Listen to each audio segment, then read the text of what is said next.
Bismillahirrahmanirrahim. Assalamualaikum warahmatullahi wabarakatuh. Waalaikumsalam warahmatullahi wabarakatuh. Yang saya hormati Bapak Kepala Desa Teluk Tengah, kemudian Bapak Ketua UPD, tokoh-tokoh agama, tokoh-tokoh masyarakat, kader-kader PKBD dan PKBD, kemudian kader BKB yang kami cintai, kemudian para peserta anggota BKB yang saya hormati pula.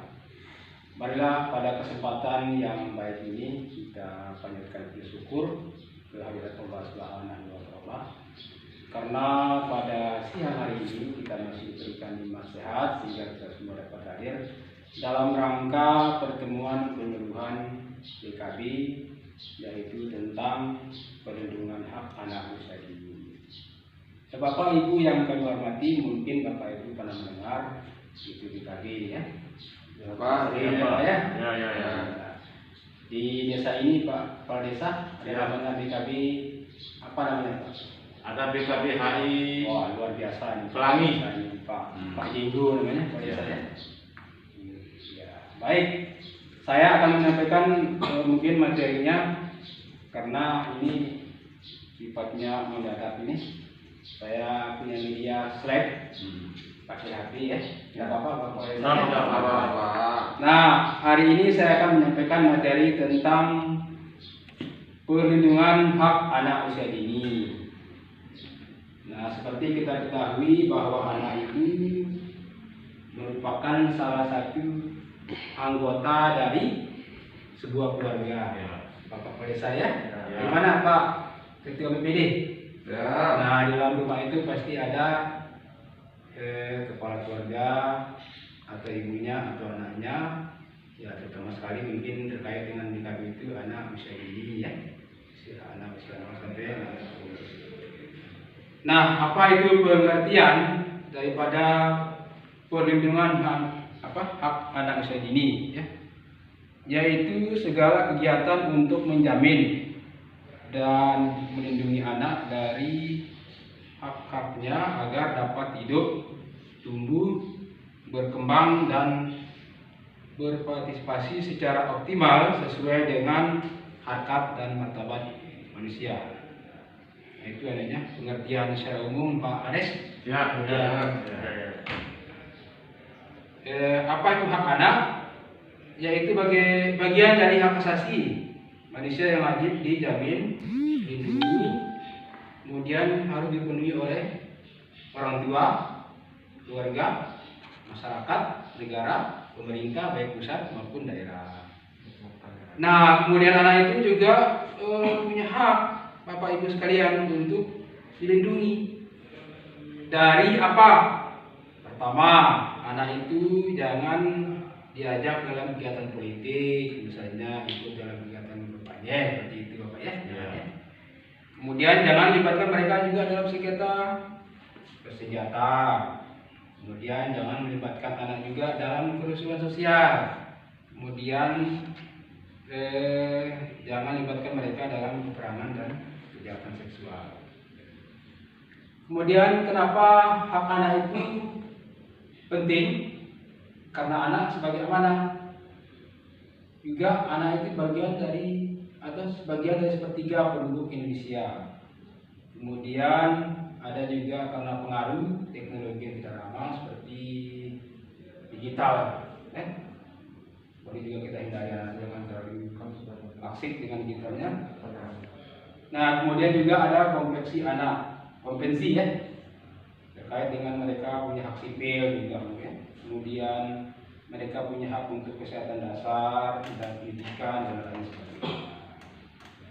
Kemudian anak itu juga harus dihindari dari ancaman fisik seperti menyakiti tubuhnya ya.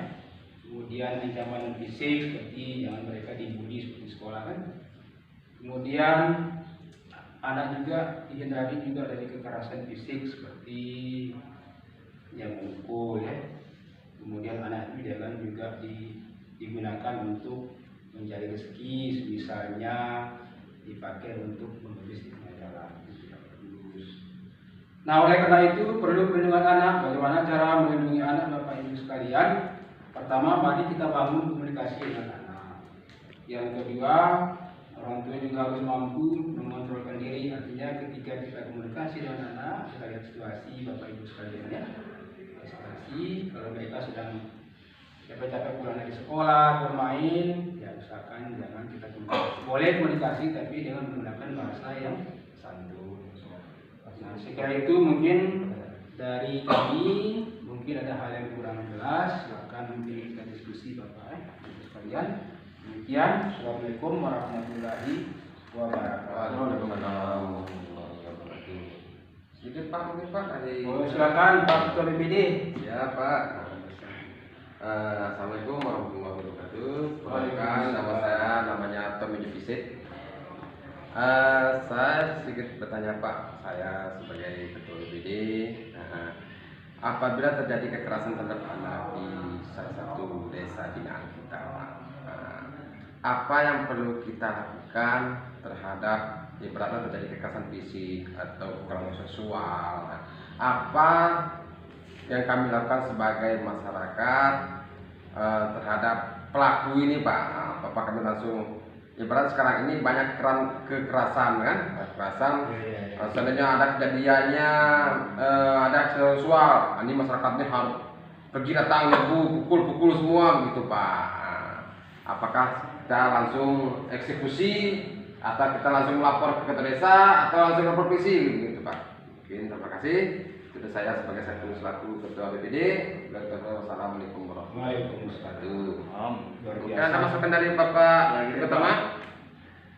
Sekarang Silakan. masuk musim pilkada, sering kita lihat anak-anak itu sering dilibatkan sama orang tuanya.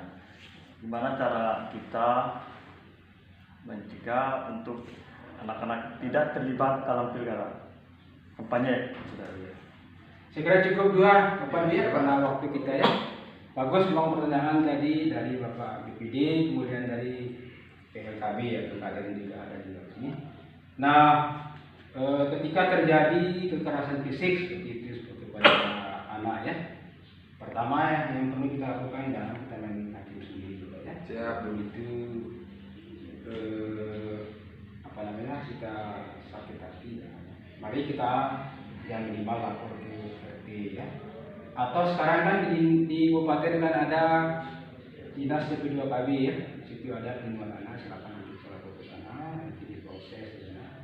Dimediasi mungkin di sana ya. Oh iya. Itu salah satunya ya. Kemudian yang kedua, pertanyaan dari Pak Farhan tadi, ya seharusnya anak-anak itu tidak dilibatkan dalam kampanye ya.